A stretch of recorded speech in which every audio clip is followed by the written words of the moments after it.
Ken is a 75-year-old widow with $900,000 saved, and he lives at home with his daughter, who is the power of attorney and has just taken over the finances. How ugly could this get? Stick around and let's check it out.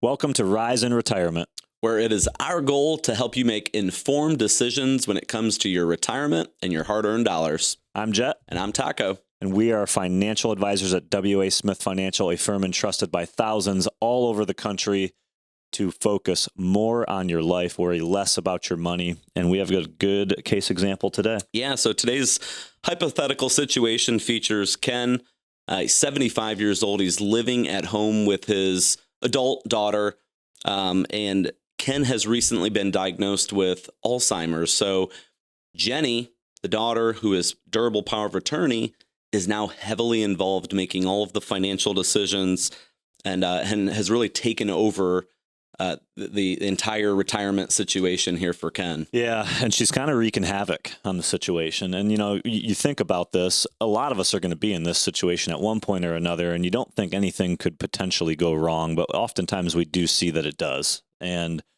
today we want to go over an example where the POA is causing some problems. And how to avoid those things, what to look out for if you find yourself in a situation like this. And before we do that, you want to make sure that you check out the information in the description below.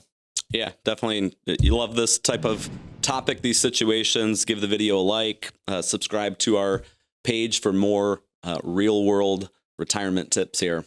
Yep. Let's jump in. So again, as Andrew Taco mentioned, we've got Ken and Jenny. Jenny is the daughter. Ken's been, let me lay out a couple of facts here. So Ken's been working with a financial advisor who he's been happy with for a long time. It's always just been him and the financial advisor. He never really let on too much about his daughters. He has two of them. So he's got Jenny, who is the power of attorney. He has another daughter who isn't involved, does not live at home anymore.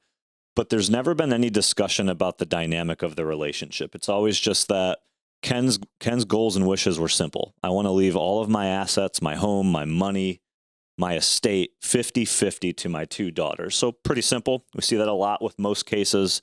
And the advisor in this case has never met Jenny, has only ever heard of Jenny, knows Jenny's a beneficiary on the account.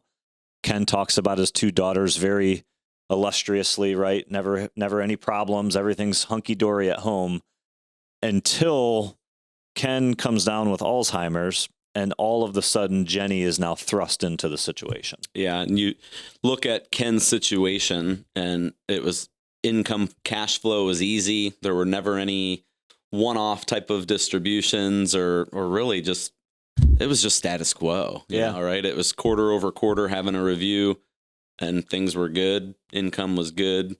All of a sudden, the kind of the dementia signs come in, Alzheimer's comes in, and now we're hearing from Jenny constantly needing some distributions and wanting to update, some beneficiaries, things of that nature. It makes sense too, because in the beginning, I mean, I think what Ken and Jenny did was right. I mean, I'll give Ken credit on the front end. He had a durable power of attorney that was established. He named his daughter, who lives at home with him, as that power of attorney. So it makes sense on the surface. But the first time that Jenny comes into a meeting with Ken, and we're going through beneficiary designations and what Ken's wishes are for the estate plan and how he's divvying the assets up, everything kind of, all bets are off at this point. It's for the first time, Jenny has never understood at the level she does now, number one, how much money Ken has, where it's invested, how it's invested, and most importantly, who it's getting left to. Yeah. And even though it was a 50-50 type of arrangement, there was a little wrinkle there. There's a wrinkle where Jenny is to get the home, and for the perceived value of that home that Jenny would receive, there's a financial account that's going 100% to her sister. And this is where things get ugly right here, because we come to find out at this point, in this case example, Jenny and her sister do not get along in any stretch of the imagination. Yeah, and so now not only is POA aware of the overall situation, but the other daughter is being made aware of what's out there, what the estate plan looks like, how it's happening, and is starting to be made aware of the fact that her sister, the POA, doesn't agree with the estate plan, and now they're throwing stones at each other, and all of this going against what the advisor relationship knew Ken's wishes were. Yep. However, she's POA. It's a legal binding document, and so you're kind of caught in the middle here of how to act, right? Well, there's $900,000 that's there. Yeah. And more than likely, no matter how much longer Ken lives, the thinking is that since Jenny's at home, she will do as much caretaking as she possibly can for Ken. So they're trying to eliminate some of the potential long-term care costs and all that. But this is where it got really ugly, because all of a sudden, now that Jenny is taking over, she's changing dollar amounts in certain accounts that have different beneficiary listings, and she's doing things within the structure of the power of attorney that she's allowed to do that the advisor in this case simply can't ignore, even though they know that the wishes aren't what's being done. And so let's kind of jump into the case strategy and some of the lessons that you learn with this type of situation. Yeah. So how do you avoid this? I mean, obviously, Ken, thinking when he did he did the right thing, as you mentioned, he set up power of attorneys. He had the documents in place so that when or if he is incapacitated or has Alzheimer's, dementia, anything, if there's somebody there that can make the decisions. What could they have done better to avoid this situation? I guess, like, let's walk through some different steps. I think for today we've outlined 4 kind of simple things that you can start with that will help you if you find yourself in this situation, that will help you avoid it. Number 1, you need to be absolutely forthright with your family dynamic from the beginning of your advisory relationship. So the one of the mistakes that Ken made here, he never mentioned that his daughters disliked each other, that they didn't get along, that one lived at home, that another lived away. And maybe the advisor can go a little deeper in probing and finding that stuff out. But it was always just, everything is good. Everything's good. My daughters are what they are. They're going to get half and we should be all set. So number 1, I'd say, is you have to understand the family dynamic, and you have to trust your advisor to know that if there is potential conflict, it should be known right from the get-go. Yeah. Another one that I think, makes a lot of sense, and we talk about this a lot with families that we help, is to have a conversation with family members. Yeah. Making sure that they understand, not when things start going wrong, how much money is there, what the wishes are, what the plans look like, but having that conversation earlier on with your loved ones, with your family, so they truly understand what your wishes are.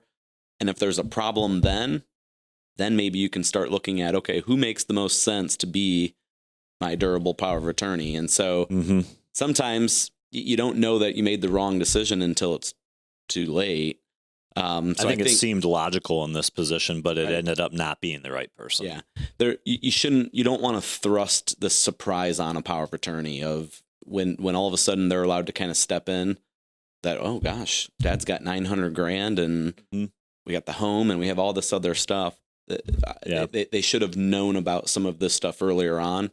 So that way it's just not this shock to them that they can start, well, gosh, wheels are spinning in their mind of what all needs to be done and what they can do. I think in this situation, I'll go with another one that we learned, or that Ken could have learned, is that I think he underestimated the fact that he needed to control the money a little bit better from the grave for his daughters. In this situation, you have to know your children, and you have to understand whether they will make good decisions with this newfound wealth that they could inherit, or if they will make irrational decisions. And, I'm a parent, you're a parent. We trust our kids. We want to think that they're going to do the right thing, but we can't guarantee that. And if you know deep down that they don't make the best financial decisions, you got to be careful with just leaving it all to them without any control. You can do some trust type of planning to help you with this. I think there could have been a deeper estate planning strategy here for Ken and his daughters that could have alleviated some of these pressures. Yep. And then last one, and this is for anybody, to think about, is this is the prime example of elder abuse at the end of the day.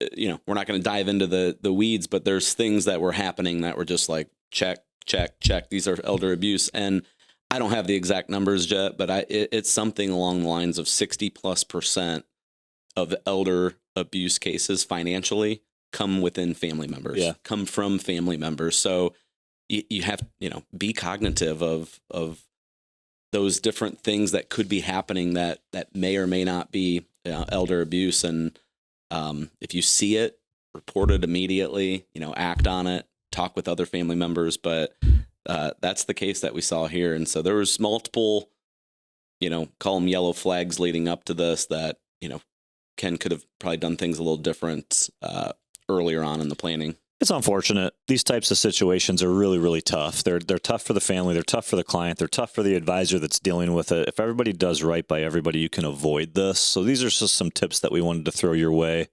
You might find yourself in a position like this.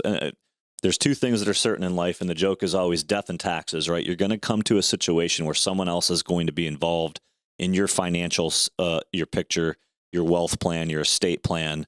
Communication and being real with yourself is key here all the way around. I think it could help you avoid this. Yeah. And we talk comprehensive planning constantly. So like everybody's always just laser focused in on, hey, we need our investments to grow.